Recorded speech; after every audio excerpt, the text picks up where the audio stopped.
Hello everyone, welcome back to Goldfish Boys. My name is Seth. And I'm Elijah. And today we are going 28 years later back in the Bone Temple. This is 28 years later, the Bone Temple. How are we doing? We're doing great, man. We have a change of scenery here. Oh, yeah? We're in the stew, otherwise known as Seth's bedroom. Yeah, welcome. This is where the magic happens. If you know what I mean. Right here. And should we end the pod and moving upstairs? Should we? I do like that we're surrounded by art. We are. There's a lot everywhere. There's a couple of movie posters visible on camera. We have The Good, the Bad, and the Ugly and Goodfellas. Yeah. 2 all-timers. Yeah. I love that we choose to pod in a place called the Playroom. Yeah. Rather than a place that actually has like cinematography. Yeah. Like around it. Yeah. We're also looking at Sleeves, a Sleeves poster, which you can't see in the camera, but it's signed by the cast of Sleeves. Yeah. And Seth directed it, so it's always fun. It's a little piece of Goldfish Boys memorabilia. Yeah, it is. Yeah, and we're here in what we're coining the stew because as you might know if you're on the internet, it's the coldest day of the year, or it was a couple of days ago. Is it like nationwide or just here? Yeah. Really, nationwide? Yeah. Oh, I didn't know that. That's what I saw on a TikTok caption. I'll believe you then. Yeah, it's the coldest weekend of the year. Okay, if you're lying, I'll swear to it. Okay. All right. And the ice has been filling up the roads. Yes, so it has. Elijah actually risked his life to get here. It's a bit of a drive. Thank me, audience. This is how important this podcast is. And also, speaking of the ice and the storm, we just came from a 26-hour sleepover full of probably 20 hours of games. Yeah, at least. Right? Because we slept for like 6 hours. Yeah. So we just played games with 8 smelly, rambunctious men at my house over the weekend. So that was something. Seth was cranking it. We played code names. Yeah. We played so many things. A lot of spades. Yeah. Yeah. We watched the Patty fight. Yeah. R.I.P. to Patty. But we're still with you. It's actually nice to be here because we just spent so long playing games. This is a nice breather. Yeah. Today on the itinerary, we are reviewing 28 Years Later, The Bone Temple by Nia DaCosta, which we saw last week, right? Mm-hmm, we did. But first, not too long ago, the Oscar nominations were announced. Did you see anything about the Oscar nominations? I saw one thing. What'd you see? Sinners, baby. Sinners. That's the only thing I really saw. 16 nominations. Yes. Breaking the record all time. Oh, it's a record breaker. Yeah. Okay, I didn't know that. Do you know what the previous record was? No, you don't. Yes. Oh, you do. Oppenheimer? No. Okay, then no. Oppenheimer at 13. Okay. I believe it was a 3-way tie for 14 nominations, one of which was La La Land. Okay, gotcha. No, I did not know that. But that's the only thing I saw. Sinners is back, baby. Right. There's a ton of films that have gotten 13, which I believe Killers got 13. Okay. This year. Okay. But notable Oscar nominations. Mm-hmm. First of all, do you have a strong opinion on who should win Best Actor? I don't have a strong opinion. I have an opinion, but I wouldn't be mad if somebody disagreed with me. So the nominations for Best Actor: Timothée Chalamet, Marty Supreme. Yes. Leo for One Battle. Mm-hmm. Ethan Hawke for Blue Moon, which I haven't seen. I don't think you have. I haven't seen that either, and I haven't even heard of that one. Yeah, Blue Moon. Michael B. Jordan, Sinners. Okay. And then Wagner Moura, The Secret Agent. It was a Brazilian picture. I haven't seen that one either. I think the main... there's a lot of people that want Wagner Moura to win. I can't speak on it since I haven't seen The Secret Agent yet. Mm-hmm. But I think it's it's really a 2-pronged race between Timmy and Marty. Yes. Or between Timmy and Michael B. Jordan. Yes. Online. Yeah. The race war. Yeah. The Civil War. Yeah. It's here. It's happening. It's here. What are your thoughts? So I'm going to take Marty. Yeah. Again, I don't think if somebody disagreed, they wouldn't be like way wrong. I see the case for both of them. Yeah. I think the way that Marty commanded the screen in Marty's frame, like the whole movie is him. I think Sinners had a lot more technical feats and other things going on in the film in terms of like the amazing technical feat of the two Michael B. Jordans. I think there's like a lot more in that story as opposed to Marty Supreme was pretty much just Timothée Chalamet cranking it for 3 hours. Yeah. So I think that's why I give the edge to him. But what do you think, Seth? I would agree. And I know that a lot of people have been talking about Michael B. Jordan's in the sense that it's 3 performances in one. Mm-hmm. But I just think it gets to a point where like they are twins, and then the third character they're referring to is like the vampire version of one of the other twins, right? Uh-huh. And I think there's a line where if like you're playing a character and then you're playing another character, but I feel like this is in that weird spot where it's more like variations of a character. Sure. Like a twin is still like a variation of another, and then the vampire version of that twin is still a variation of another. Sure. So I don't think it's the same thing as like one of the actors in Doctor Strangelove literally plays like 3 completely different people, or like multiple different people. Absolutely. And as far as the distinction between the characters that Michael B. Jordan plays, he plays all 3 really well. But I don't think the differences or the scale of the dual performance, I don't think of it overall as like as big of a success as like, as you were describing, this tornado of a performance from Timmy, where literally the whole film revolves on him. Yeah. Whereas I think Sinners has beef in other areas of it. And that's not to like diss Michael B. Jordan or to say that his No, wasn't. it is. It's not to say that his performance wasn't incredible. Yeah. I was talking about this with Richard. Yeah. Because I was like, Friend of the pod. Yeah, friend of the pod, Richard. And I was like, okay, like a big discourse this award season is just Timmy versus Michael B. Jordan. And it's funny because Timmy's sort of arc has gone from underdog youngster arriving on the scene last year with a complete unknown, where he was going up against Adrian Brody in The Brutalist. Yeah, that's right. Who held the youngest Oscar award winner ever. Yeah. Did you know about that last year? I remember you telling me. Yeah. So it was like a really cool moment because it's him who is trying to break the record versus the guy who held it. Yeah. Playing a pretty similar role. Yeah. In The Brutalist, he plays a tortured artist who was a survivor of World War II or like Holocaust Germany. Sure. And the pianist is just that too, except he plays piano. Right? Yeah. And that's like really poetic. Yeah. Obviously, Timmy loses. He doesn't break the record. Yeah. And then now we're arriving a whole year later. Yeah. And now he's kind of like the dominant favorite, I would say, over Leonardo DiCaprio, who is his primary comparison. Yeah. Like people are saying like this is the Leo of his generation. Sure. Leo's not even in the conversation right now. Yeah. Like no one, there's like not really any real buzz, at least from what I'm seeing, that Leo could win. Yeah. Which that's fascinating. Interesting. How he's kind of the villain against Sinners, which is a film that like obviously a lot of people are championing for many different reasons. Sure.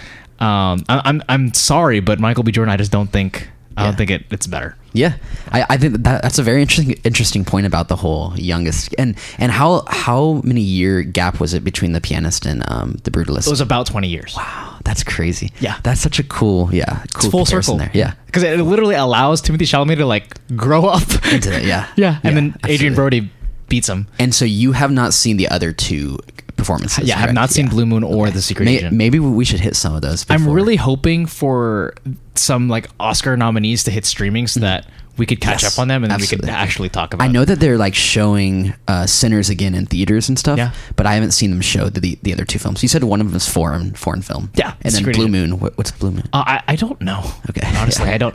I know that it's out, but something that we should look at is that AMC every year does the Oscar nominees, so I'll be looking into that.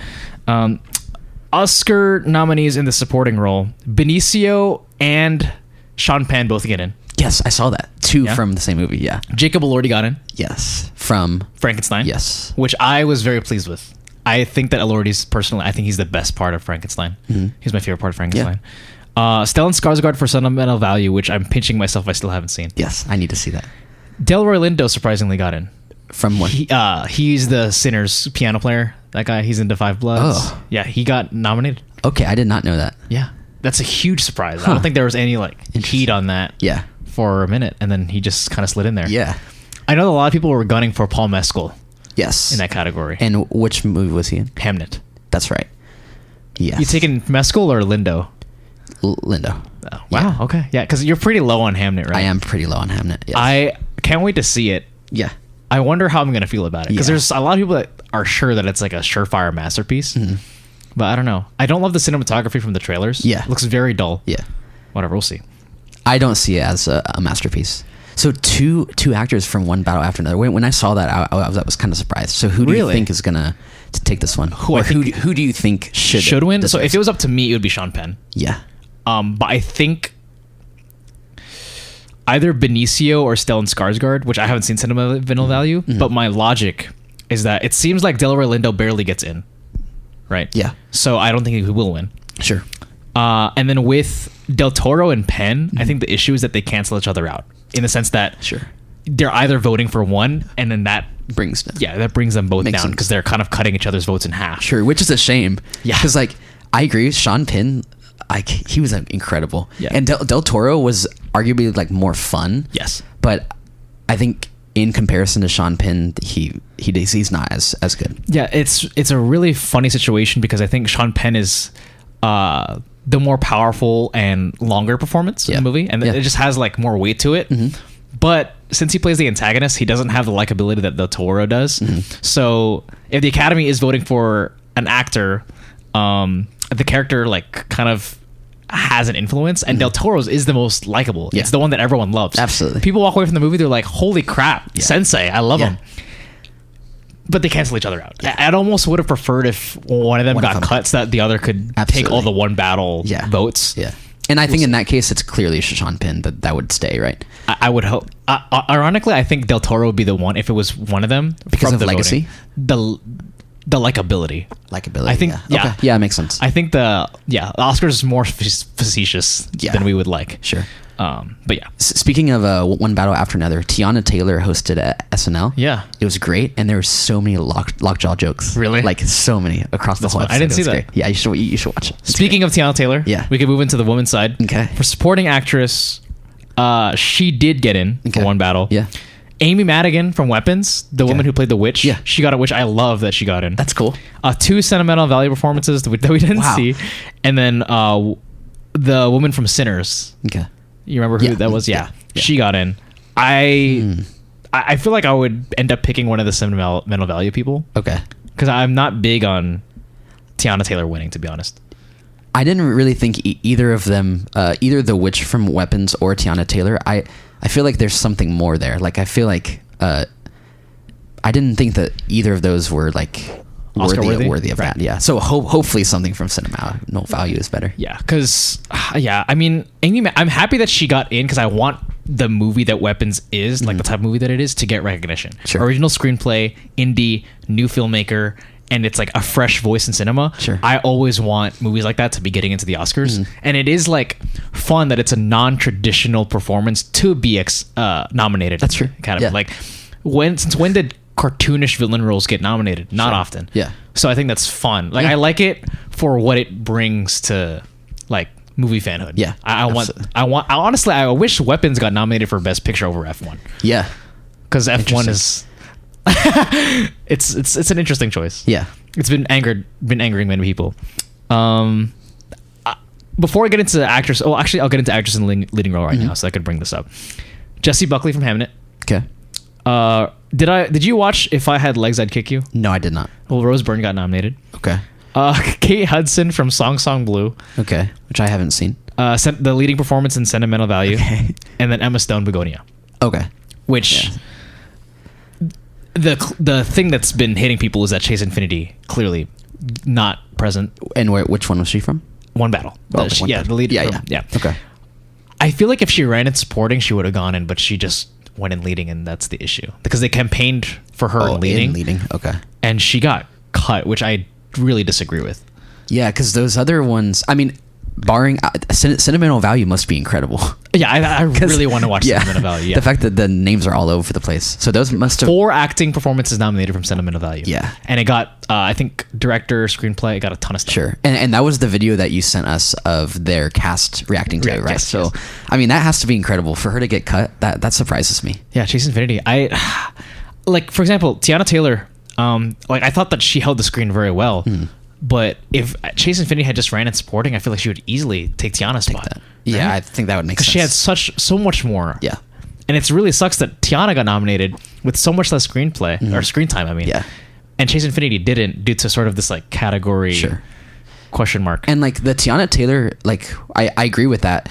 And in one battle, there's, like, a big chunk of the film that we don't even see her in. Yeah. Like, she's gone for most of it. She's gone after, like, 40 minutes? Yeah, and then comes back. I don't think she ever comes back.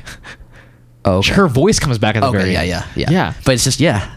So that's I really like that doesn't sit right with me at all. And does the production company decide which one they run in, or who decides? So it's very like loose. Okay. Like I think you could.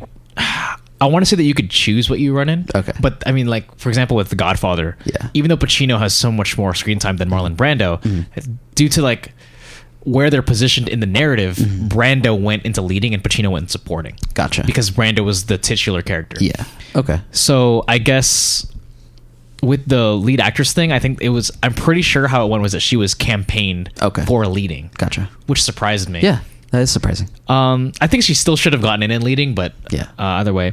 Interesting. I'm really happy with Emma Stone getting Begonia. Yeah. I forgot to mention this with Best Actor.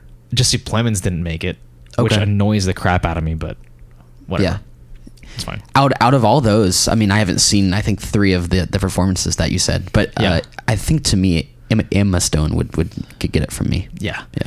Emma Stone, man, because she plays this like on the line performance where she has to convince you that she's both a human and an alien. Yeah, and it's just brilliant. She's this whole thing has made me think about like what my favorite actors and actresses actually are, and I think Emma Stone's definitely up there. Way up there for me. I agree, and I haven't seen her that much, but she's incredible. But I mean, her Yorgo stuff, all those are hitters. They're great. Yeah, they're incredible. Any other categories that we think about? Let me look at directing. PTA got in, obviously. Sinners, Ryan Coogler. Director of Sentiment of Value, Joachim Trier, which we need to watch some of his films. Josh Safdie got in for Marty Supreme. Okay, cool. And then Chloe Zhao, Hamnet. Okay. So that's just a stacked roster. I want to mention with Johnny Safdie getting in, I think it's really fun because whenever I think about the Safdies, do you know who Casey Neistat is? Yes, of course, the YouTuber. Yeah, so he's known as like the godfather of YouTube. Yes, because he pushed this like new sort of format of filmmaking with vlogging, and it's a very like new kind of quote unquote genre. Yeah, but if you listen to Casey Neistat, he thinks like a filmmaker, and he was a filmmaker. Okay, and this is sort of like the avenue that he found, and for a decade he was like a very dominant face in media. Yeah, like he is the face of vlogging. He's known as the godfather of YouTube. Yeah, and he was in the same apartment block, or at least worked together with the Safdies. Like they know of each other. Yeah, so they sort of came up together, and if you could see in the style of filmmaking that they're very similar. Like Casey Neistat's vlogs, they're shot very like on the run and very like they're pushed. And it's very New York style type of filmmaking. And it's the same with the Safdies. Yeah. Very like whip pans, Scorsese, we're moving, it's quick edits. And it's funny how they both split in this direction where Casey Neistat would always champion YouTube because he was the sort of like he had ownership over his work. Sure. He didn't have like a studio to cater to. He didn't have to have a big budget. He was directly to the people, and that's how he made his career. Sure. And so in my eyes, he still fits somewhere in the lineage of like filmmaking. We just don't see it yet because frankly, YouTube it's just still so new. Yeah. And it's funny that he's there, and a former colleague of his back when they were really young with the Safdies is that now the Safdies went the old way and they've won too. Like Josh Safdie nominated Best Director. Yeah. No offense to Casey, but like he could never. Yeah. Oh yeah, of course. So I mean that's just interesting. And I bet Ben is pissed, right? I mean, I guarantee it. Yeah. The family functions got to be intense. I wonder if do they talk to each other? I know. That's really intense. It's just like it's funny. Like imagine if like it's you're literally your brother, like your movie at one point, biggest movie in the world. Yeah. Biggest A24 movie on the planet, and your sucky movie bombed. Which I love this Smashing Machine, but that thing bombed. Yeah. And no one cares. So not a single nom, no, not a peep. Yeah. Yeah. That's crazy stuff. Yikes. I think best directing is an interesting category because I know it's I know that it is different from the 10 best features. What do you call the best picture race? Yes, the best picture. And I think that it's cool that the directors get their own category, but I do have a hard time in my mind differentiating like best film compared to best directing. Really?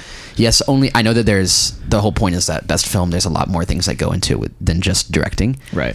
But if you told me like you just see them as so synonymously, like they're basically like the same. Yeah. And of course the best directed movies are the best movies. Like if you asked me to pick out of those 5, I would just probably pick the best movie because the director has their their handprint all over it. I think this is where the sort of like fluidity of like awards go is that this is something I've been thinking about is like the Oscars used to do this thing where it's not literally just the best gets the award, but I think there's also a factor of like, we'll split off a couple of these awards so that this film gets this amount of recognition and this one gets this amount. And that's the same with the nominees, where it's like, we can give you like these nominees and we'll give you the representation here, but you won't quite get this one. Sure. Like before they would split, like for example, director and screenplay. Like we'll give this one director, but they'll lose out on screenplay, and we'll give this guy credit, and then the other one will get like director and best, or like they'll split like this film will get best director, but the other one will get picture. Sure. So that I feel like that's where that kind of like awards nonsense comes into play. Yeah. And then another thing is best picture has 10 nominees. Yes, that is a big difference. Which let's go over them. Yeah. Begonia, F1, Frankenstein, Hamnet, Marty Supreme, One Battle, The Secret Agent, Sentimental Value, Sinners, and Train Dreams. Train Dreams? Yeah, the Netflix picture, yeah. So I haven't seen 3 of those. Sentimental Value, Train Dreams, and then... Secret Agent. Right. I hope One Battle wins. Yeah, it should. But actually, I think it would be cooler if Sinners won. Okay. I just don't see it happening. Yeah, why do you think it'd be cooler? I mean, it's been getting overpowered by One Battle in all the preceding awards shows. Sure. Like, One Battle has been doing the Globes and all that, right? Right. Yeah. I think it would be fun if we had like a...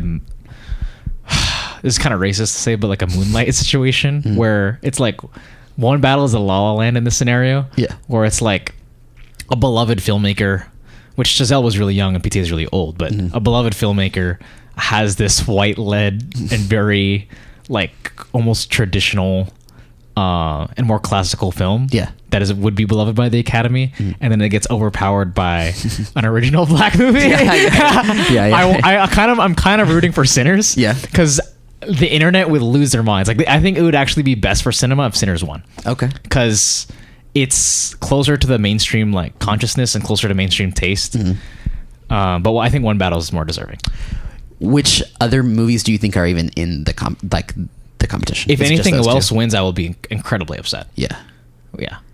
What if Marty Supreme wins? I think Hamnet has a much stronger chance than Marty Supreme. I think Hamnet, if there was one to win, then the other two would be Hamnet. Okay. Yeah. Interesting. And that's from me not having even seen it, just hearing about the buzz. I think that since I think One Battle is a better film, I hope it wins. But same. I wouldn't be surprised if Sinners won too. Yeah. I hope, how I would probably do it is give One Battle Best Picture, PTA Director, and then give Coogler screenplay. Okay. Which I know a lot of people would be pissed by that, because then, I mean, I don't know where else Sinners is going to... Hopefully a lot of the technical categories. I hope it wins score and original song. Yeah. Which film do you think is going to win the most? Unfortunately, I don't think Sinners. Yeah. Even though it got the most, I think it'll be a thing where they got 16 noms, but they won like 3 or 4. Gotcha. Yeah. By the sound of all these nominations, it sounds like Sentimental Value is going to win a bunch. I mean, they got 9, and I mean, like Frankenstein got 9. Did it? Yeah. Really? But a bunch in the technical? Yeah. Okay. A lot of below the line stuff. Like Del Toro didn't even get in for directing. Yeah. It's all, like the costume and all that stuff. Cinematography. Interesting. I think Frankenstein is the film that I'm most upset with as far as noms. Because I don't think it deserved that many, personally. Like, I was shocked that it got into screenplay. I thought I thought it was, the screenplay was rocky in my eyes. And then also, I don't think it deserved to get into cinematography.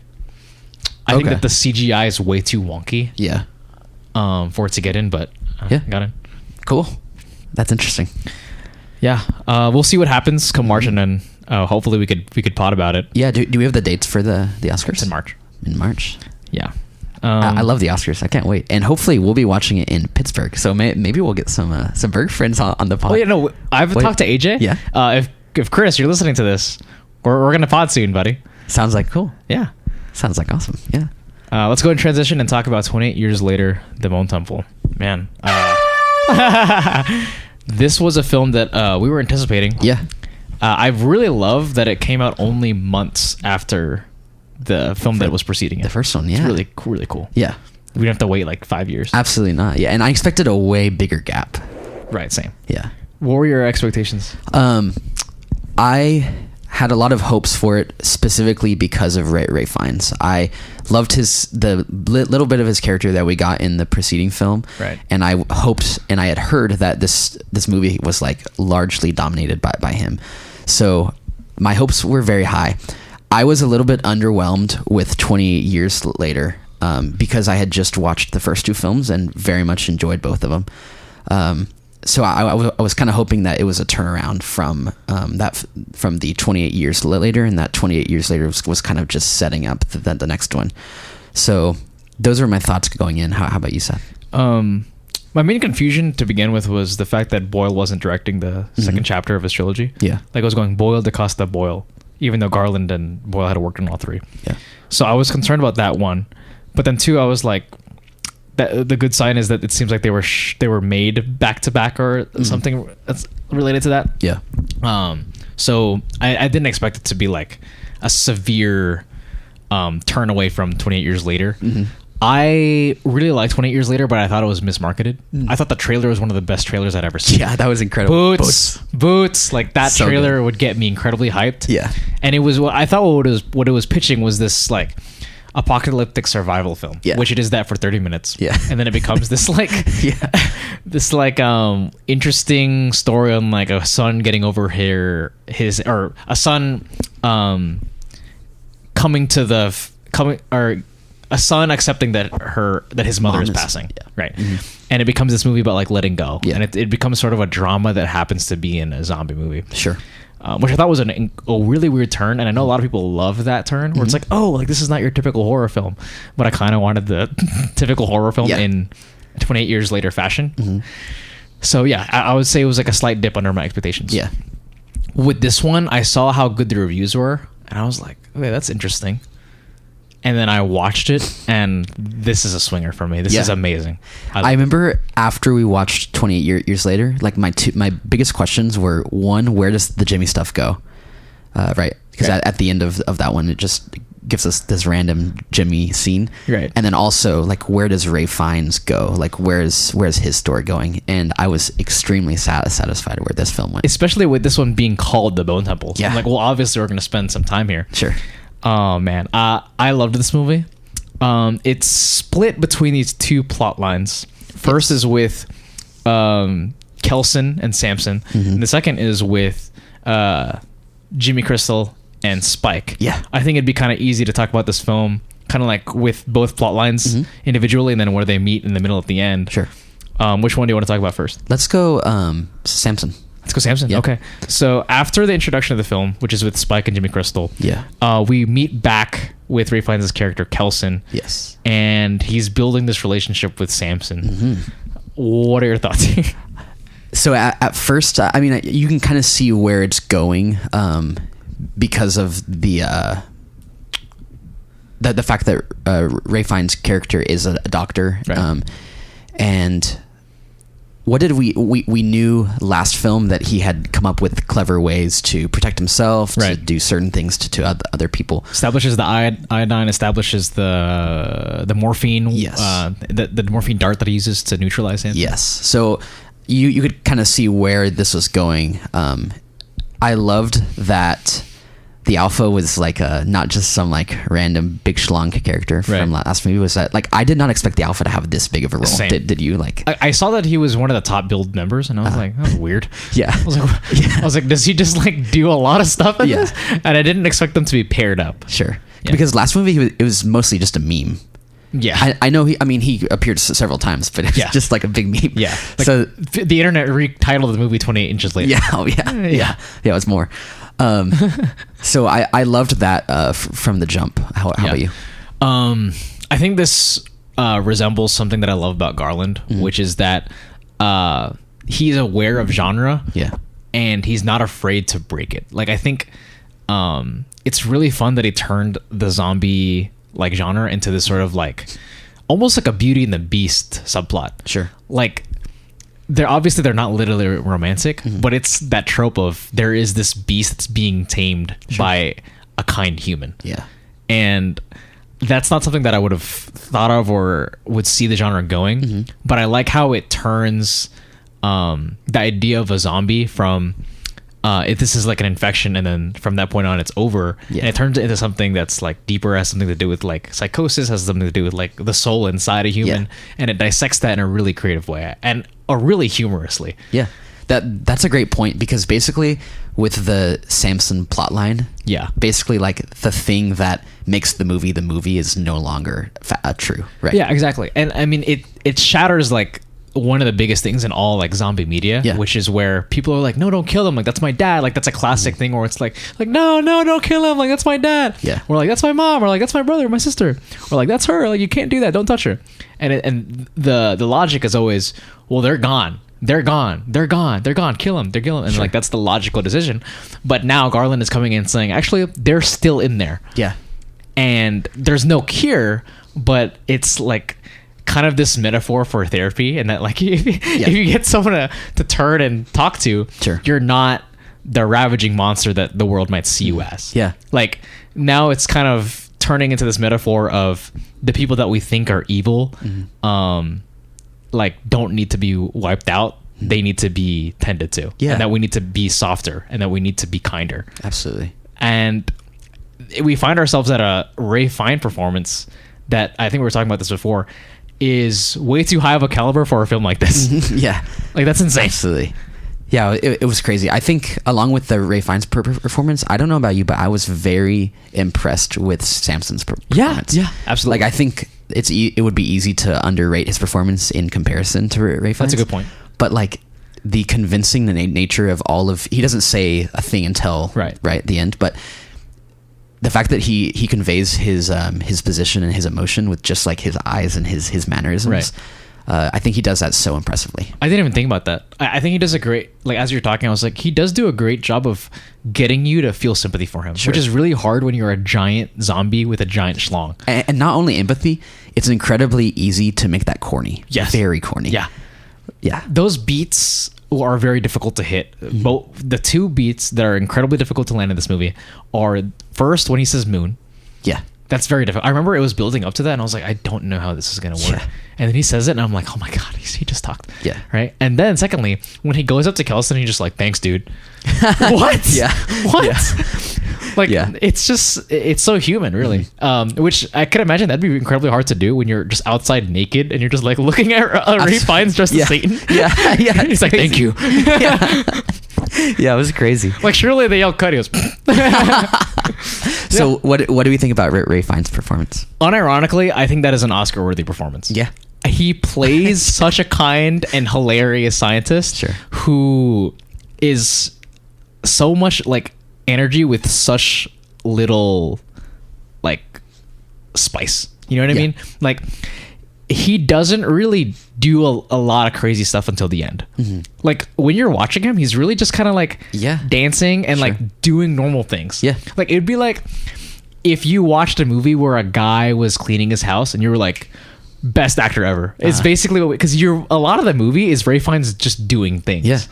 Like he's like walking, writing, like dancing, and he's like taking off his pants, cooking things. It's like you're like, this is the greatest thing I've ever seen the whole time. He's just chilling. It's captivating. I think I agree with all of that, and then the nail in the coffin at the end with the whole Satan scene. That like cemented it as like, this is incredible. This is incredible. I think we should leave that for the end when they combine. Good. But yeah, I do agree. With Ralph Fiennes, I think that this is, I told you this before, arguably the best character to come out of the 20s. Like, something I think about is like 2000s, there are like characters that come out of this decade and you're like, we've had time to sit with them and we're like, that's an iconic character. Like the Bride from Kill Bill. I think that's one of the most iconic characters from that decade easily. I mean, the 2010s, like they're a decade, I mean, it's superhero dominated, but still you could think of like, okay, Iron Man dominated the 2010s. And to me, at least, I can't really think of that many characters from the 20s. I've been thinking about it. I'm just like, I can't really think of that many. Like, I think Kelson is easily up there. I mean, these two films, I mean. Absolutely. I can't really think of that many either. Do you mean specifically with more than one movie? Sure. Yeah. It's pretty hard to. I mean, it's just easier if it is more than one film. I would argue that this is biased towards me. Maybe Kiri or Loak from the Avatar films will have some level of presence in this decade, especially with the upcoming Avatar films. Like, there's that. Like the only one of the only people that I can think of would be Dune in Paul Atreides. Yeah. Atreides. Like apart from that, I think and then would you count what year was Fury Road? What was way before 2020? Well, Furiosa. Right? Yeah, but that's not. She was in the 20. What movie did Fury Road come out? 2015. Yeah. Okay. Yeah. I would almost venture to argue that could still be counted because that's technically her solo film. Yeah. But yeah, I mean, there's not like a whole ton. Yeah, definitely not. If there's, which I don't think there will be, but if there were more Knives Out movies, Benoit Blanc. Oh, that's good. Honestly, you could probably put Benoit Blanc now because like Just Glass Onion and Wake Up Dead Man. Yes, agreed. But yeah, with like Paul Atreides, Benoit Blanc, and Knives Out came out in 2019, so you could just throw it in there. Yeah. I think Kelson, and if we want to shift to the other side, Jimmy Crystal. What a villain! What a character! It was crazy. Yeah. Like I said, one of my biggest questions coming out of the last film was where this was going. Right. Just because it was such a break from the rest of the vibes of the three prior films. Right. I loved the way that they did this. Before we even get into that, I just wanted to say, I still don't love the tonal shift at the end of 28 Years Later, which it was trying to signal that there will be a tonal shift in the next film. Yeah. But I don't like how it fits in context of the movie itself. That being said, this movie makes me feel at least a little bit better. Oh yeah, about the epilogue of the last film. I would agree with that, and I would like. For me, it feels even more exaggerated. Like I did not like the choice at the end, but then seeing where they went, I was like, okay, I actually feel good about it. Like it's pretty cool because now it feels like we said this before. Like it was kind of like it's one kind of arc that's completed. Yeah, and that scene is kind of like that midpoint. I still think it was a crazy choice. Yeah, insane. Like I mean, if you've seen the first two, the epilogue thing is very real. Like they with the title card and everything. Like that's a thing. Yeah. Where they have a scene at the end that kind of like ties it all together. Yeah. But this was just well, if they had just chosen different music or something. Yeah. Like goodness, it was crazy. Because you just watch Ray Fiennes bring his mom's skull to him. Yeah. Yeah. Crazy shift. Yeah. But that scene really did a good job of conjoining the two films together because this one does it feels very different from the first. Absolutely. And I will say I do like how the way that the Jimmies act in this one, I like how it echoes the way that they like. It's not only they didn't just introduce us with like a crazy scene and then they like tone it down afterwards. Like they're in there at the very beginning of this film and they're acting as if you just continued right after the last. Yeah, one. Exactly. It picks right up like it. So now I'm imagining like streaming it and like watching the trilogy together. Yeah, it actually does a really good job of bridging you into the next one. Sure. Jack O'Connell. Phenomenal. Yeah, he was great. That's the main. He plays Jimmy Crystal. Yes, incredible. What a year he's having with Sinners, and then now into this movie. Yeah, I mean, for me, he's making a name for himself. Yeah, absolutely. Those back-to-back racist villain performances. Yeah, great. Yeah, absolutely. Yeah, and then all of the Jimmies. What did we think of all this? I just love them as a force of like misfits. Yeah, I love the like sort of ideas that they bring in, which is a fun idea that Garland kind of explored in the first film, which he's exploring like when men are pushed to like the apocalypse or like the end of times or like to the most extreme positions, what do they resort to? Yeah, I mean, it goes full circle where like these Jimmies were the absolutely. We thought the first one was bad. Yeah, this is like the absolute worst version of what men could turn to in dire times. Yeah, and it was an incredible embodiment of evil. Absolutely. That performance is so important because he could have easily been an incredibly corny and almost wimpy villain because he has to have a layer of insecurity. You know what I mean? Yeah. Like Jack O'Connell does both, where he is a believable like cult leader. Yes. Absolutely. Right? Like you believe Yeah. that even though he might not be stronger than everyone in the room, Yeah. everyone would shut up and follow him. Absolutely. And at the same time, it is very clear to you and very evident to you that he is putting on a facade and that he's incredibly insecure because of just enough being shown. Yeah. In between lines, Sure. you just feel it just enough to where you could feel that he's also doubting himself. Absolutely. And that's really hard to do because he's incredibly confident the entire movie. Yeah, yeah, and he's wearing a purple bright jumpsuit, right? Like, it's an insanely like tough line to walk, and he walks it perfectly. Like, would you be scared if a scrawny white dude in an Adidas jumpsuit walked in and was like, "I with am grills, the devil," right? Yeah, with like grills and like a big necklace. Yeah, too. you're not. Yeah, exactly. And it works. Yeah. I'm terrified of the guy the whole time. Yeah, it definitely works. I was talking to some friends about this movie, and they said that they were very annoyed by the way that Spike acts in the beginning when he's super like timid and scared and like emotionally distraught, and like I had to remind them that like his mom just died, like literally. I mean, I'm not sure how far the gap is. It couldn't have been more than weeks. Yeah. So I'm not surprised by the way that Spike acted. I did think it was I think it was interesting that they wrote the female finger caring for him when she has no empathy for anything else, right, but does care for him. I think sure you can like pick that out like a bit. I don't have an issue with it, but I thought that was interesting. I think it's a funny line because she's like, I mean, she's one of the Jimmies. She believes it's like she's a Satanist, she's a devil worshiper. You could assume that she's been doing all this stuff with them this whole time. But she also has like a good heart in there somewhere. Sure. And it's kind of like the flip side of the Samson character, where it's like someone who on the surface also is like a monster, but like in there somewhere is deeply human. And that's kind of like the whole point of the movie. Sure. Where the movie's playing on like the surface versus like the actual morality going on. Yeah. And I'm really curious as far as like how their relationship will develop. Spike, I'm kind of glad was sidelined, and I enjoy how they put so much spotlight on Fiennes and Crystal. Do you think that Spike's a good actor? Yes, I actually do think so. I think he's a lot weaker than the other characters. Right? Yeah. But can you blame him? No. I mean, it's Fiennes, man. Yeah, exactly. True. Yeah. Very true. But I like the idea of them turning this trilogy into a coming of age story, because that's clearly what it's being set up to be. Yeah. Yeah. It's very cool. I want to kind of on the Crystal point. Yeah. The torture stuff. Yes. Like this from the point where the movie does this thing where it cuts to this trio of characters that you haven't even met before. Yes. Like you spend a little time with Jimmy. Yeah. You spend a little time with Fiennes and Samson. And then out of nowhere, there's like these three characters you've never seen before, and they're walking around and there's a zombie. Yeah. You're like, what? You're like, where are I don't know who this is. I don't know where we are. Is it another plot thread? And then one dies, and then they return to the home, and then Jimmy Crystal's there.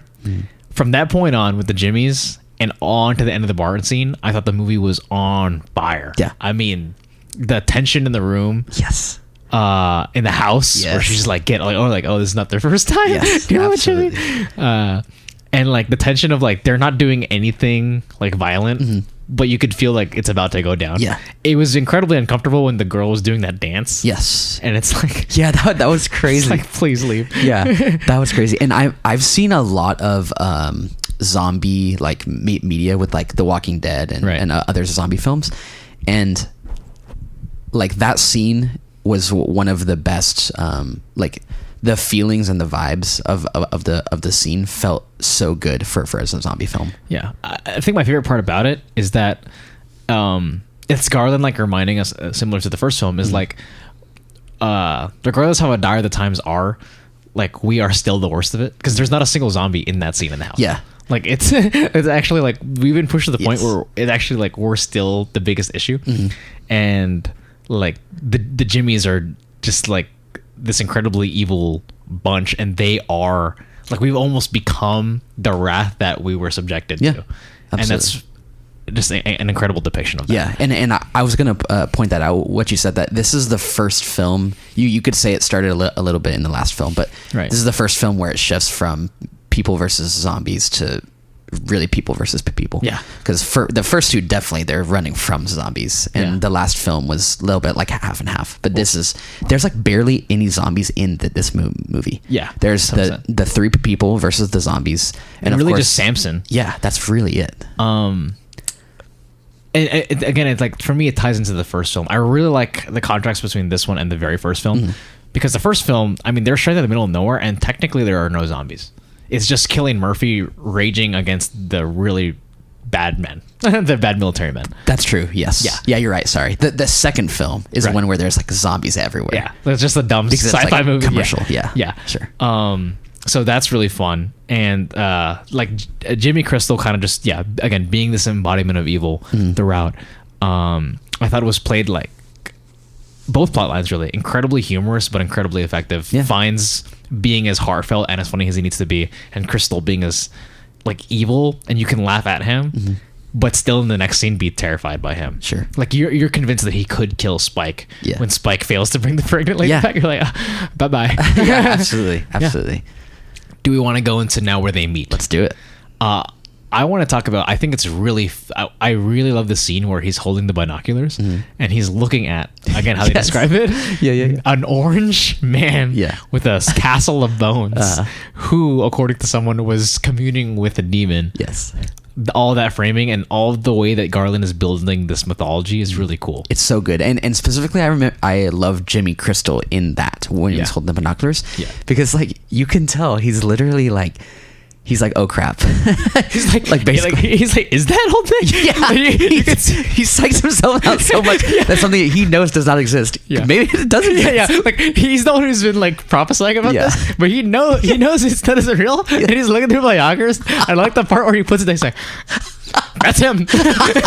He's like, you found him. I didn't mean for you to find him. It was so good. It was incredible.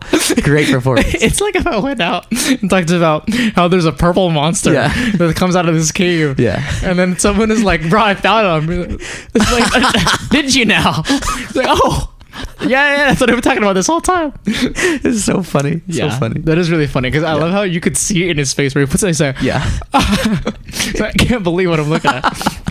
Because I'll go down there. I'll go down there. Yeah. It's like terrified, and it's really funny because the movie does such a good job of humanizing Kelson. Sure. Where, like you just see him like doing normal crap. You know that he's the most harmless human ever. Yeah. Very soft spoken, kind, and they're looking at him. He's like the devil himself. Yeah, exactly. Really and I think during that scene, isn't that when like right behind Jimmy? Isn't that when the girl is telling Spike that like, hey, something isn't adding up here? Yeah. Right. That's where that happens too. Yeah. So that's the first time where she starts to doubt Jimmy. Yeah, because it's very obvious that he's never seen that place. Yeah, she's like, yeah.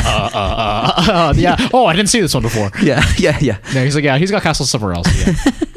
It was great. It was incredible. He's the great like he's one of those guys. Like I feel like, but if he didn't have to grow up in the apocalypse, he'd be one of those dudes where he'd be like selling courses online for something he didn't know how to. Yeah, that's him. Yeah. Instead, the course that he's selling is that he is Satan. He is, or at least the son of Satan. Yeah. Yeah, it's good. He's incredible. The scene where they sit down and talk.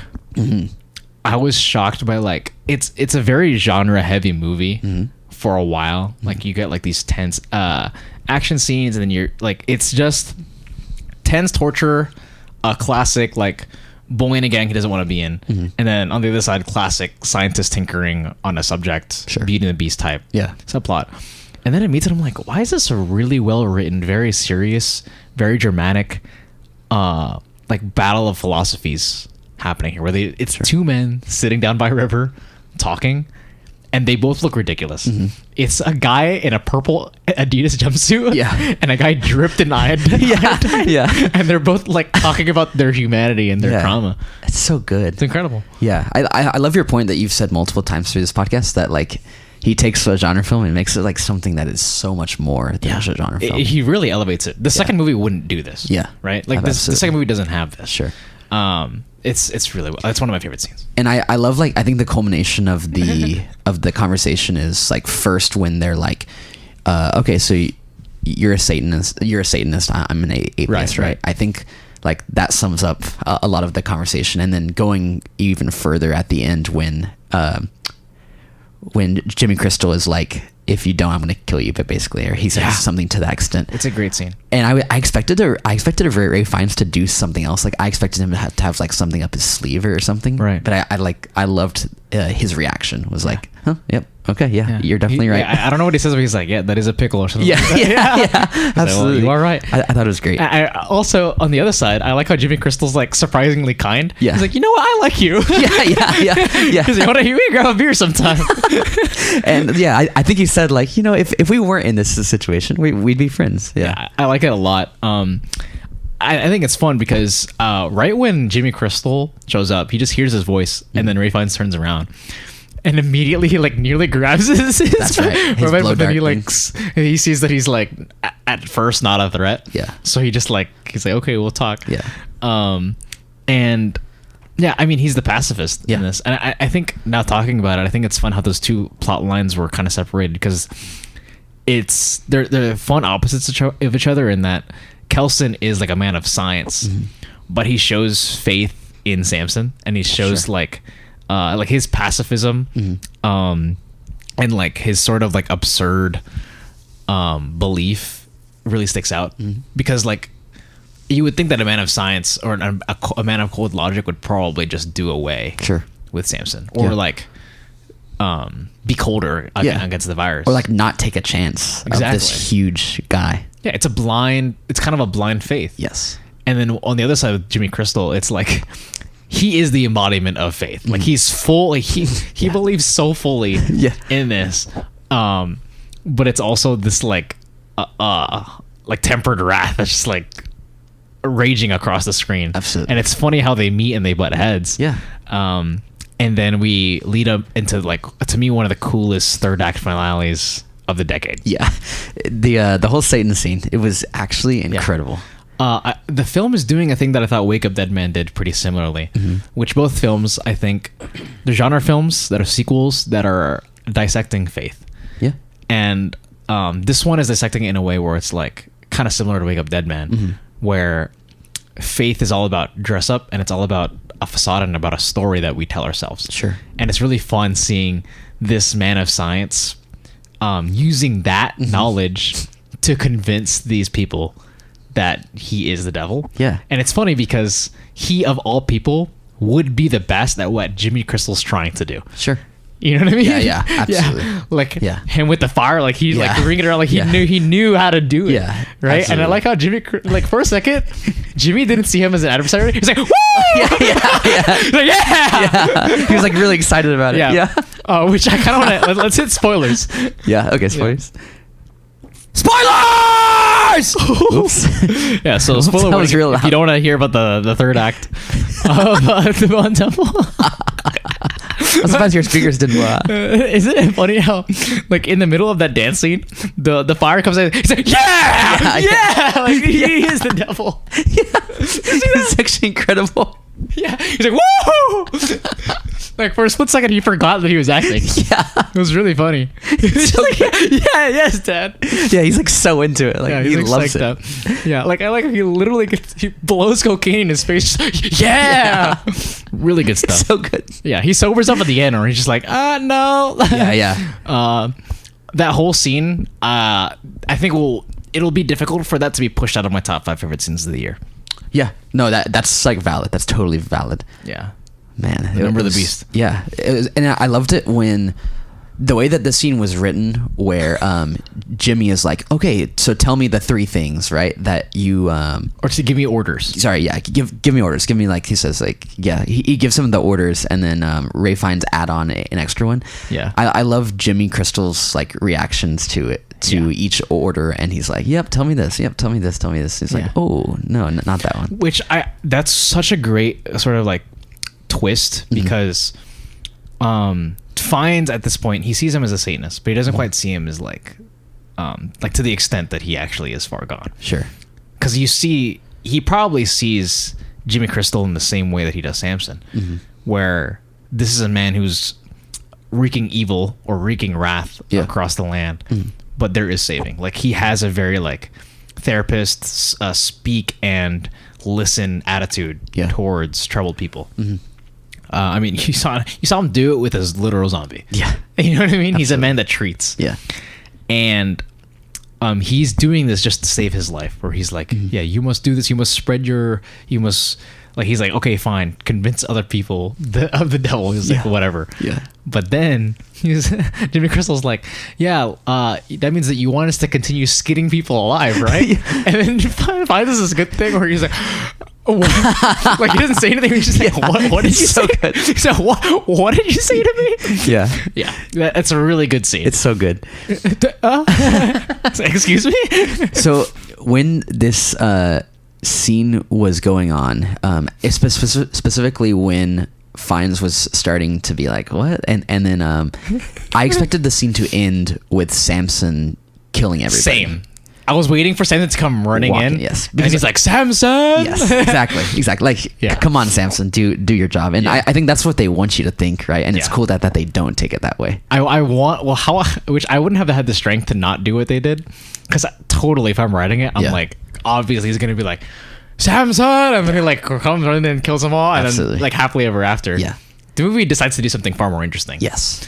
I love the moment where he notices that it's Spike, because obviously there's a tension of like Spike has already seen him. The movie mentions that in the middle, and you know that as a viewer. And they put on the masks, and I'm like, Spike, what are you doing? Put on, like, you know what I mean? Like this will help. That he knows it's Kelson. Yes.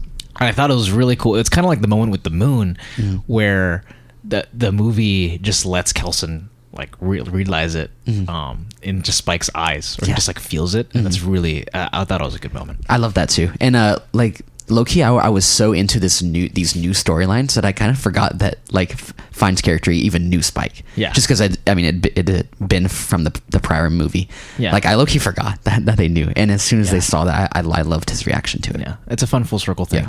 All the images are just so cool. Like I think this like in the this scenario would give you the most justification of any scenarios to kill or to be angry, right? And Kelson is like this kind, like pacifist, where to even the zombies, he's incredibly good-hearted.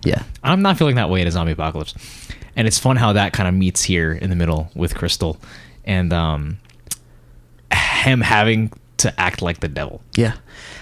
When Fiennes was dressed as Satan, I literally, it didn't even look like Ray Fiennes. He was so, I mean, the makeup and stuff and the whole character was like so well portrayed, and also like the facade was so good that he looked insane. And I think what's cool is that it doesn't feel that far off from his character. Like you're not like, where did he get this from? Like clearly he has like the movies do a good job of establishing his like attraction to theatrics. Like the whole Bone Temple thing. I mean, like obviously he has an intention behind it, but it's art. Right. He's building a museum, and he like during this movie he's like dancing a lot. He's singing a lot. He cares about culture. And like with Samson, he shows this side of himself. Right. And you get to know him more. And when it comes out that he puts on this big show, like you're shocked, but you're not like, he could never do that. You know what I mean? Like you're like, oh yeah. Like that's Dr. Kelson. He's like, he's smart, and he just willing to do what he needs to survive. And it's great. It's so good. So did you expect the death of Ray Fiennes? Of Kelson? Yes. No. Did you? I did not. I was deeply saddened. Yes. I wanted the movie to do the thing where it saves him out of nowhere. I wanted him to do the Avatar thing. Oh yeah. Like if Big Jim wrote this, Ray Fiennes is playing this character for 9 more movies. Sure. Dang it, bro. Get James Cameron in that room right now, please. Save him. And it wasn't some epic death either. No. It was just a stab. So that part was even more shocking. Like he didn't go out with like a bang. It wasn't like a big like Spike, and then he like dives in front of a bullet and saves him. It's like, can I do Jimmy Crystal goes, oh yeah, he said, can I do this? Like it was a joke. It was a punchline is how he which is a good representation of his character, right? I mean he's this like steady loving guy who's trying to do the best for humanity, and then he goes out like a normal guy, which he does kind of save Spike. Like that was kind of like the act in the end. Was like he's sacrificing himself for Spike, and that he gave up the facade for Spike. You know what I mean? Like even when Jimmy Crystal was talking, he was still Satan. But then the second he like removes the mask, the act completely goes down. And then he's ready to. He's clearly ready. He's clearly turned to the point where he wants to take out Crystal. Which I think that's a good way to mark Jimmy Crystal's evil is that Ray Fiennes is willing to do whatever it takes to save Samson. But even with that being established, he heard Jimmy Crystal talk for 10 seconds. Like, this guy's not being saved. He's like, there's no amount of morphine that can save this guy. Yeah, great point. Yeah. There's chances for everybody else, but not him. Yeah, not him. He's like, this guy, put him on the too far gone. He literally the guy that saved a giant zombie and took the time to cure and treat him saw Jimmy Crystal in an Adidas tracksuit and was like, crucify him. That's like, put him on the cross right now. Yeah, right now. Yeah. So, after we saw the movie, we talked about this for a little bit. Being a few days removed from the movie, do you still feel like the ending with the upside down cross was like on the nose? And no, all that stuff. No. I think it's like it's on the nose.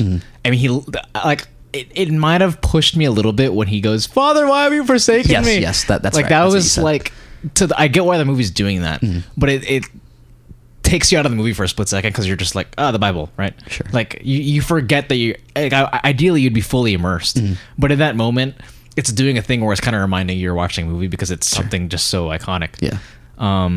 But I think it matches the tone and identity of the film that it goes all the way with it. Like, it doesn't do like a half recreation. Sure. It literally has Jimmy Crystal on an upside down cross quoting Jesus. Sure. And it goes all the way, and that's as full throttle as the Iron Sabbath scene. And I think it fits in line with the franchise. Sure. In a different franchise, it wouldn't work. Yeah. But I think specifically with this film and how cartoonish and to the wall it is, with its main villain being again in an Adidas tracksuit, I think that helps it a little bit. Absolutely. Yeah. Right. Yeah. Like, if it was in Dune, I'd be like, what? Like, that's too far. Yeah. But this movie is like all the way out there. A guy gives a zombie therapy. If you can't handle that, if you can handle that, I can handle quoting Jesus. Yeah. How do you feel? Absolutely. Yeah, I agree too. It never rubbed me the wrong way or anything. I think it's fine in the context of the story. I kind of want to talk about this because we've mainly been talking about the performances, which they are really good. Like, they're almost like comic performances. Yeah. Like, Jimmy Crystal's almost playing like just a rated R comic book villain. You know what I mean? Absolutely. But I kind of want to hone in on Boyle versus DaCosta, because Boyle, he directed 28 Days Later and 28 Years Later. DaCosta, kind of a newer filmmaker, does this one. How do you feel about the difference in director from 28 Years Later to The Bone Temple? Degrade, upgrade, or downgrade, upgrade, what do you think? I'm gonna say, speaking strictly, because Boyle still wrote this, is that true? Or Garland. Garland wrote this. Yes. So it's the same writer. Yes, but different directors. Yes. And I'm sure Boyle is overseeing all of it. So, sure. Yeah. Because Boyle did. I mean, he's the producer of the whole franchise. Yes, and he directed the first one. Yes, but not the second one. No, obviously. So he did 1 and 3. Yes. Thinking back to the first film, I think of a much slower movie in terms of Spike coming to terms with the death of his mom. Right. Sorry, the third movie. Right. 28 years later. I think of much of a slower paced movie and more emotional, and he's coming to terms with the death of his mom. Right. There's certainly between the two Boyle pictures, it's clear that there's a more human aspect than the non-Boyle directed pictures. Yes. I don't think upgrade downgrade. I just think they're different. Okay. Personally, my tastes are towards this one. Yeah. I prefer it more. How about you? I do think. I mean, The Bone Temple is probably my favorite of the whole franchise. Yeah. I know that 28 Days Later is probably the more revolutionary film for obvious reasons. I mean, it was shot on a potato. Yeah. And it does stuff that's very bold and couldn't be done today. That said, this film has the mythology and the cartoonishness that I like. I like when films have weird crap. Yeah. 28 Days Later has a cool realism to it that makes it even scarier. Yeah. You were watching, you're actually, this is exactly how would happen. Yeah. You know what I mean? Yeah. It's incredibly human, incredibly real, and incredibly grounded, which probably lends to your tastes a little bit more. I like the weird stuff. Yeah. So I like the weird costumes. I like all the mythology, the religious references, and I like how crazy and related to genre it is. This film's a hardcore, horror, thriller, torture film. That said, I prefer Boyle as a director. I think one of the things that I'm missing from The Bone Temple is the visual flares and sort of stylistic choices that Boyle has in the previous film. Okay. The previous film, I thought the kill shots were cool, where there'd be like a rig where it would whip around a head. That is cool. I wish that was in this one. I remember that. Like DaCosta keeps the like where Samson would grab a head and like pull out, and like that's a cool kind of thing that was established from the last movie. Yeah. But other than that, I felt like the camera work was kind of tame. Sure. And like I think the cinematography in the previous film was much stronger. Interesting. I agree with that. Was a cool thing that they did in the prior movie. I think the way that the Satan scene is shot makes up for me. Like I remember on this Satan film, or the Satan scene, I thought it was shot incredibly. Yeah. But that makes it's sense. just I thought it was shot incredibly well too. Like I mean the third act, the visuals are incredible. Like the part where like a good DaCosta moment is where Fiennes says Memento Amoris, and then the camera pulls all the way up to the moon, and then you see the whole bone temple. Yeah. Like that sort of like camera work mixed with the visual effects is really cool. And there are other moments where her sort of sensibility towards more classical and more traditional horror works. Like it's especially in the torture scene in the barn where it feels like a normal, a pretty like classic horror where it's like you're in the seat of the protagonist and she's watching this torture happening. And it feels staged in a very familiar way. And I feel like that works. Sure. But overall, I think that the sort of folk horror and like gritty style that the 28 Years Later film has, I just prefer. Yeah. Makes sense.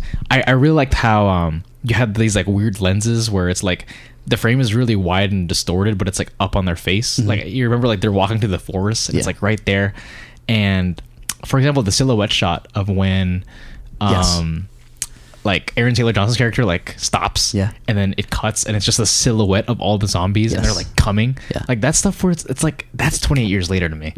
Like those visual things, like they just look great. And I think this film misses some of that where it looks more normal and it looks cleaner. But I still am happy with that's valid where it went. That's great. Can we talk about the very, very end? Sure. Of this one? What do we think? It makes you I see what you're you saw my reaction in the theater. Yes. When I heard Killian's voice, I don't know if you saw, but I like turned in my chair. I saw. I was like, what? And then he walks out He's back, baby. Oh my god. Oh shit. So the visuals just went out. But anyways, I was like, that's incredible. Which this is where again DaCosta's sensibilities help the movie in maybe a way that I don't prefer, but like I said, this movie is more traditional, feels more franchisey, more blockbustery, whereas the other one feels more like art housey, right? Sure. And this is in that lineage of filmmaking where it's like literally a cameo at the end of the movie. Right? I love it. I cannot wait to see where this one goes, because like we just talked about, even though I said that I did like the directorial style of this one more than the prior one, the first film is definitely my favorite film, like by far. And it's because of all the things that you just said about the technical feats and all that. Like the first time I saw this, I thought it was groundbreaking for me because I felt like it was the best piece of zombie like media that I'd seen because of the way that it was shot specifically. So the fact that Killian is back, I think is great. Was that like 25 years gap? Because what year was the first one? Do you remember? It was early 2000s, right? Yeah, I believe so. So large gap. I love that Killian is back. I imagine it will be something with him and the daughter that was shown in this one. So I think that's very exciting. I want them to touch on the death of Naomi Harris's character because I think that is the implication is that the mom is not there. It's just him and the daughter. So I hope it touches on that. I hope they mention how that happened. Or if Naomi Harris is also in the movie, I would love that too. It'd probably be more interesting if she died. Sure. But yeah, Cillian Murphy. I just love that Cillian Murphy does this thing where he is such an incredibly talented actor, but he still takes these small roles. Like remember when he was in A Quiet Place 2? Why is Cillian Murphy in A Quiet Place 2? What? A Quiet Place 2? Cillian Murphy, Academy Award winner who played Oppenheimer, legendary actor now, would take roles like A Quiet Place 2. Man, we're blessed. So interesting. I can't wait. I hope he's like, but I still hope he's like behind Spike. Like I hope next movie is like a Spike movie.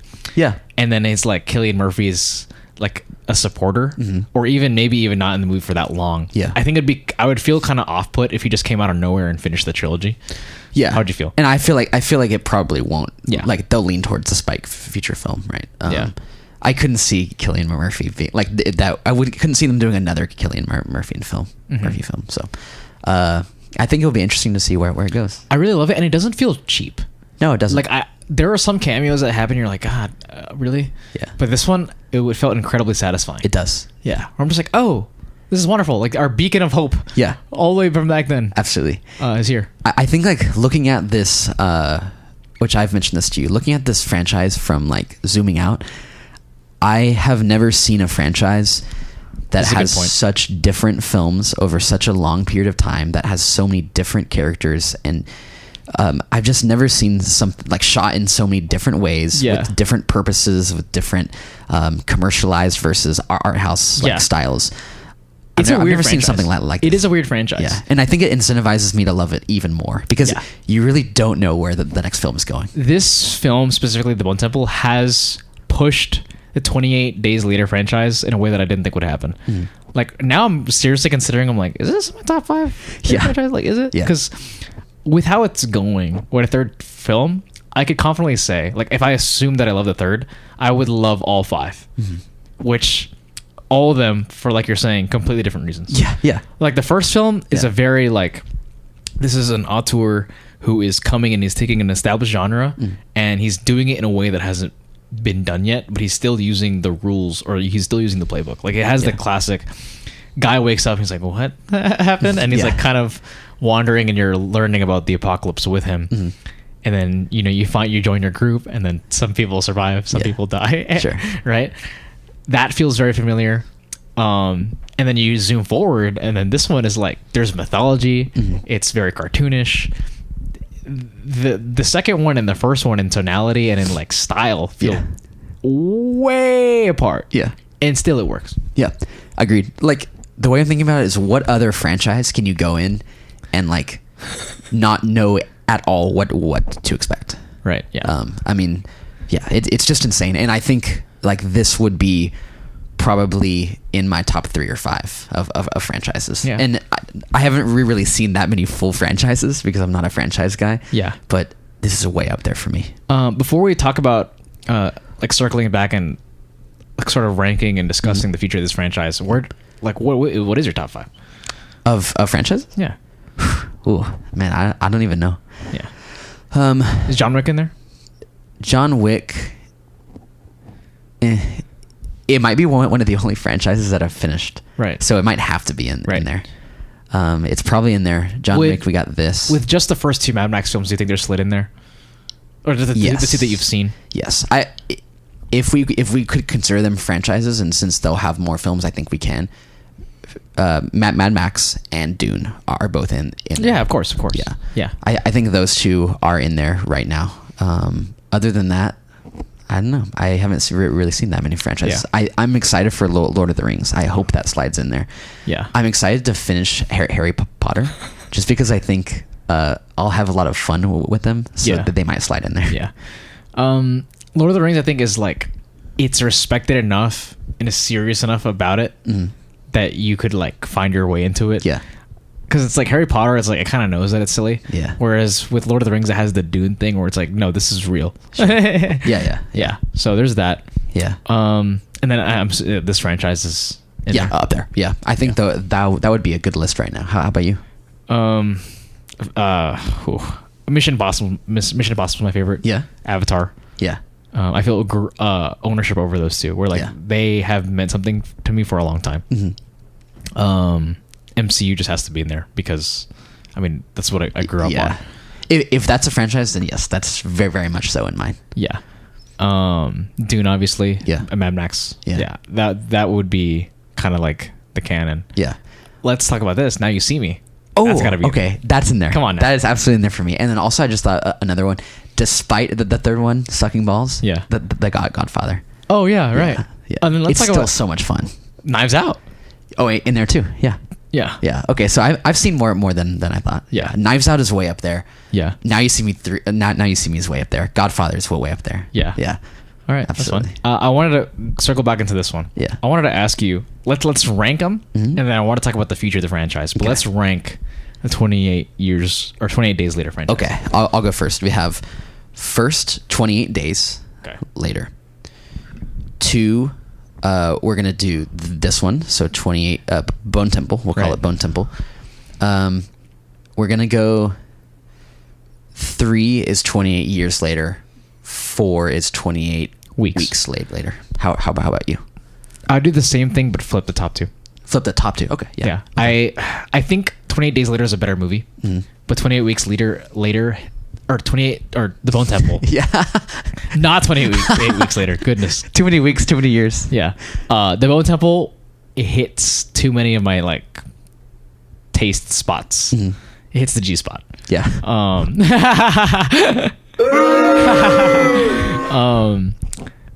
Man, like if Danny Boyle had directed this, I feel like it would just be like a 9 for me. Yeah. Straight up. Sure.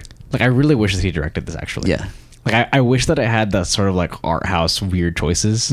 This one doesn't do as many weird choices. Tell me what else this lady has directed. She did The Marvels, which was kind of taken from her. I mean, that movie was garbage. Yeah. And then she also did a Candyman remake, which I didn't see. It's a horror movie. Like she's a horror director. Horror. Okay, got it. Yeah. So yeah, I think this one, man. I mean, just the way that it fits in the franchise. It has my 2 favorite characters in the franchise with Kelson and Crystal. Yeah. And it has, in my opinion, the best scene in it with the Number of the Beast scene. Yeah. And it has a incredible tie into the origin with Cillian Murphy coming back in a cool way. I mean, it just does the epilogue thing where last film introduced Jimmy Crystal. This one introduces Cillian Murphy's character again. Yeah. And that score coming in at the end, like it's just the needle drops in this. Yeah. So freaking good. Yeah. Fun. Yeah. That's definitely valid. I could flip them too, but yeah, the first one is my favorite. Oh. Coming out of 28 years later into the Bone Temple, you could assume, okay, like, yes, we'll be in the temple more, and then, yes, we are going to have the Jimmy Spike plot. Like, you know that he's going to spend time with them. That it sets that up, and it's clear, and it's obvious, and you don't know exactly what's going to happen, but this movie pretty much does exactly what you think, besides the shock of Samson and the shock of the deaths, I think, right? Yeah, agreed. Now there's kind of this open slate for the third one. Like, what do you think's gonna happen? Yeah, so I think that there's a few possibilities. One, we're definitely continuing with, of course, Spike, right? Spike and his friend, Kelly. I'd be interested to see where the Samson stuff goes. Yeah, because I think he will be a core tenet of this franchise for at least a couple more movies, or at least one movie, because we can't say more than one because we don't know where this is going. Yeah, I think that's like a main thing. So I would assume that the Samson stuff will overlap with something of Killian's daughter. Or Killian. I think at the end of the movie we see Killian and his daughter helping some outsiders that are running in. And do we know who the outsiders are?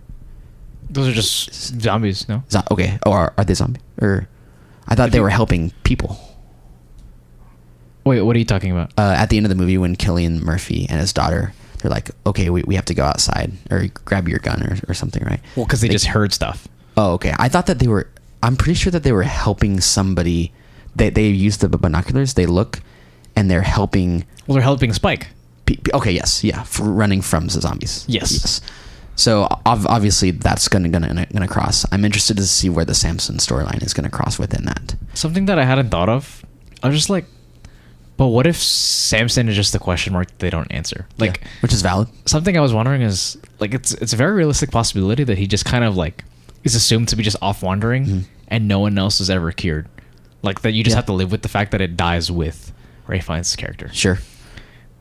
Which that would be kind of sad, but it'd be an interesting way to look at it. Yeah. Because no one knows. Yeah. Like, I don't think Spike saw it. No. I think it's a possibility, but I don't think it's going to happen. Like, I think they're going to use him in some way. Right. I also think that even though Kelson dies, the advancement of medicine and understanding of like the disease will continue to evolve. Yeah. Like whether Spike carries it on or whether Killian or his daughter carries it on.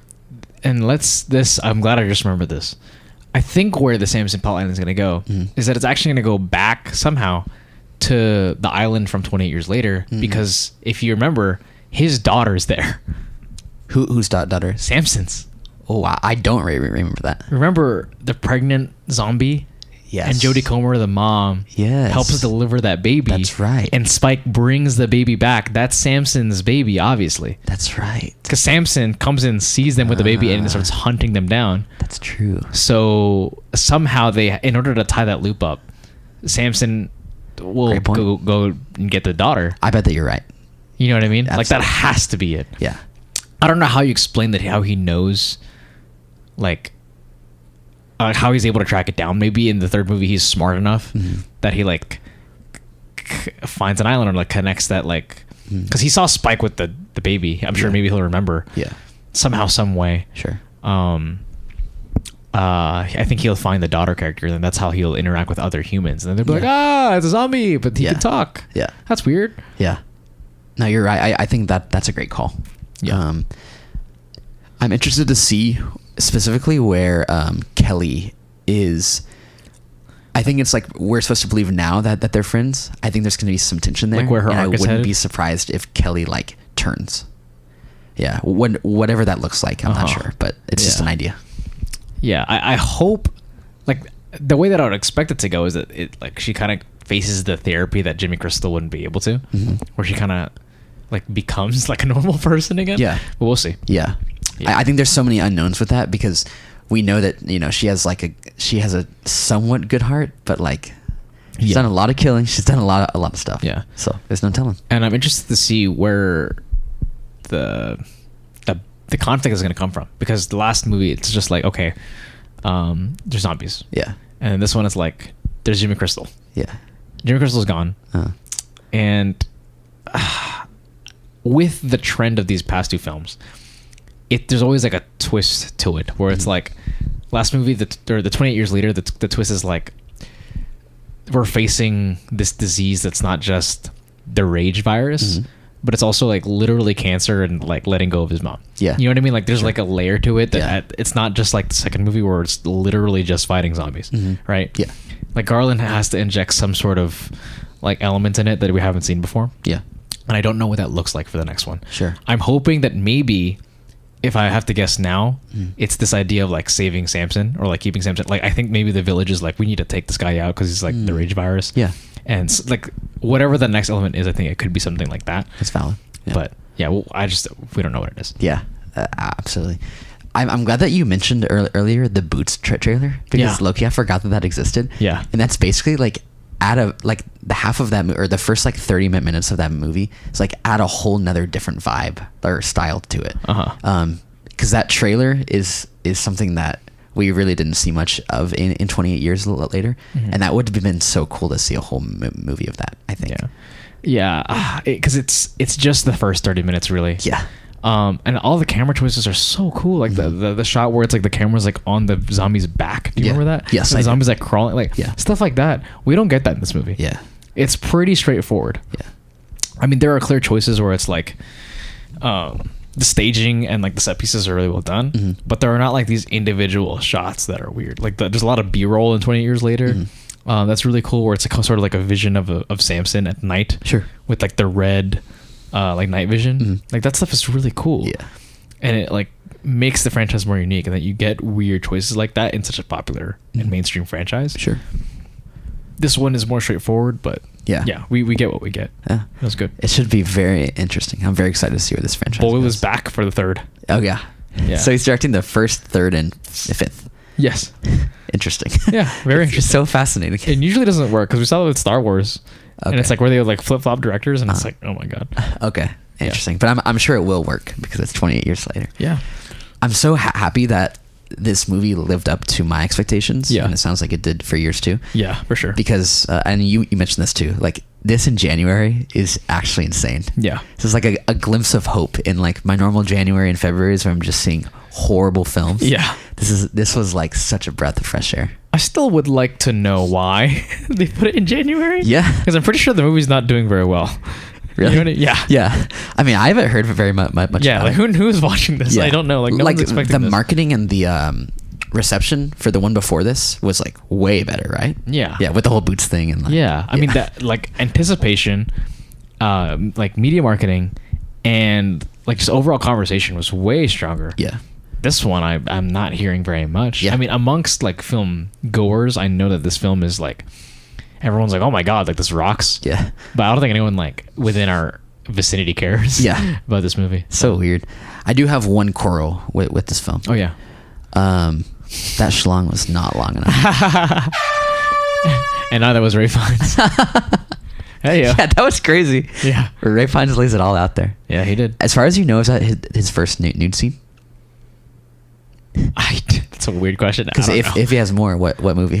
So I can see it. Do you think he has a fully nude scene in Schindler's List? Probably. Do you think Spielberg found a way to make that necessary? Because like, yeah, I know we're talking about the Holocaust right now, but can we get a fully nude Ray Fiennes? Ray Fiennes scene. Shower scene Ray Fiennes? You'll find that in my Google search. Ray Fiennes shower scene Schindler's List. I love Ray Fiennes. Ray Fiennes is on my like top actor list. This movie did make me think about putting him on there. Yeah, did it? I was like he's Voldemort. He's like one of the most iconic villains of all time. Mm-hmm. And he's Kelsen. Budapest, Schindler's List. Yeah. Like, it's a pretty strong case. And he's in like a bunch of other seasons in the James Bond movies. Oh, is he? Yeah. Okay. He plays like another like agent. Okay. He's not like on the field, but like, yeah, he's cool. Cause like Daniel Craig and him are talking. Like, ooh. That's cool. Yeah. Ray Fiennes, what a delight. Yeah. He's just a delightful performer. So good. He's in there and he's like like what other actors of his caliber are willing to be in a tank top dressed in orange paint, walking around amongst skulls, dancing around and doing nothing in a field? Yeah. You're just like, yeah. Yeah. I'll do insane. that. It's just insane. Fully committed. I'll never forget my introduction to Ray Fiennes was the menu, and from then on I knew I was gonna love Ray Fiennes because I loved his performance. Presence. Yeah. Love it. Any last thoughts? No, I'm glad that we watched this. It was a lot of fun. We're missing Sam. Sam, can't wait to have you back. Yeah. Next week we're watching Memento. Yes. With Ryker, friend of the pod, Ryker. Listeners, you're in for a treat. Ryker is a character. He's gonna be our 12th guest ever. Oh, you've counted? Yeah, 12, I have. Including the whole Grant Big Pod. Yeah, the Mega Pod. Yeah. Now you see me. Yeah. Okay, that's cool. I'm surprised that we've had 12 people. Yeah, me too. I'm surprised that 12 people have been willing to come on this podcast. Also, Ryker did tell me that there's one thing that we have to do during the movie. So he wants us to hotbox during the movie. So you down? I say hotbox during the pod. Count me in. All right. See that next week? Yeah. That was Goldfish Boys.